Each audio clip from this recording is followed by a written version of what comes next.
राजा साहब ये बताइए, आपने ज़ाहिर एक दफ़ा नहीं, आपने अपने पूरे सियासी करियर में मुतअद्दिद दफ़ा बहुत मुश्किल टाइम देखा है, टॉर्चर बर्दाश्त किया है। इमरान खान साहब के दौर में तो आप पर वो मुकदमा बना जिसको कि मौत की सज़ा हो सकती थी, इंतहाई झूठा मुकदमा बना। आज खुद तहरीक इंसाफ उसे ओन नहीं करती, मगर आपने ये भी देखा है बार बार टफ टाइम देखने के बाद कि हर मुश्किल वक्त गुजर जाता है।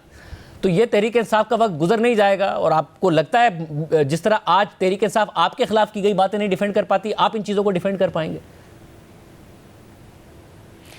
नहीं, देखें, हम तो आज भी इन चीज़ों को इस तरह से डिफेंड नहीं करना चाहते। हम तो आज भी चाहते हैं कि भाई अगर कोई मुश्किल है तो आए, बैठे, बात करें, बताएं कौन सी मुश्किल है। आप देखें, अगर प्राइम मिनिस्टर ऑफ पाकिस्तान जो है वो उनको यानी एक बार नहीं, पिछले 2 माह में 3 दफ़ा कोई मैसेज नहीं भेजा या कोई मीडिया में स्टेटमेंट नहीं किया, खुद जाके उनकी सीट्स के ऊपर जाके उनको कहा कि आएँ, बैठें, हमें डायलॉग करना चाहिए, हमें जो है वो बात करनी चाहिए और इश्यूज़ को बैठ के रिजॉल्व करना चाहिए।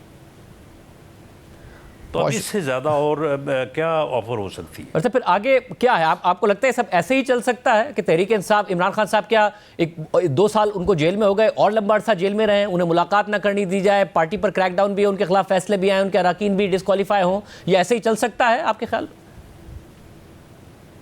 नहीं शाहजेब, अब क्या ख्याल है कि एक जुर्म हो और उस जुर्म के बाद जो है वो केस चले और उसके बाद मुलज़म बरी हो तो फिर ही इंसाफ होता है। अगर सज़ा हो तो फिर इंसाफ नहीं होता। मगर साहब, अगर जुर्म के हवाले से लोगों को पिक एंड चूज किया जाए, जो पार्टी छोड़ दे उन्हें छोड़ दिया जाए, जो ना छोड़े उन्हें सजा दी जाए, फैसले क्यों नहीं हो रहे? तो इंसाफ पर सवाल उठता है। फैसले हो रहे हैं तो अगर सजा हो गई है तो ये इंसाफ नहीं है। राजा पिक एंड चूज करके हो रही है ना सजाएं। इंसाफ है राजा, पिक एंड चूज करके सजाएं हो रही हैं। जिन पर शुरू में इल्जाम लगा उन्होंने पार्टी छोड़ दी तो उन्हें छोड़ दिया गया।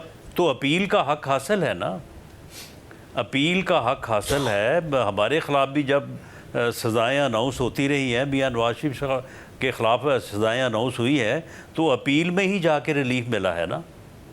वो अपील का हक जो है वो ख़त्म तो नहीं कर दिया गया। मगर साहब, आपके यहाँ जब आप लोगों को सजाएं नहीं भी होती थी और ज़ाहिर आप लोगों को गिरफ्तार किया जाता था नैब की तरफ से, अगर लोअर कोर्ट से ज़मानतें मुस्तरद होती थी, हाई कोर्ट का एक फोरम रहता था, आपको नहीं लगता तहरीक इंसाफ के लिए वो फोरम भी उस तरीके से अवेलेबल नहीं है? इस वक्त जो जुडिशरी है उस पर भी सवाल ज़्यादा उठता है। पहले लोअर कोर्ट्स मैनेज होती थी, हाई कोर्ट्स भी किसी न किसी सतह पर मैनेज होती थी, मगर कहीं ना कहीं से रिलीफ का एक ऑप्शन रहता था।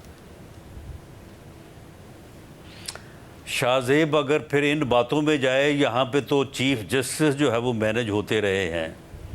चीफ़ जस्टिस साहबान के जो है वो रिमार्क्स आपके सामने हैं, उनकी निजी टेलीफोनिक गुफ्तगुएँ जो है वो सामने हैं। क्या वो कहते रहे हैं?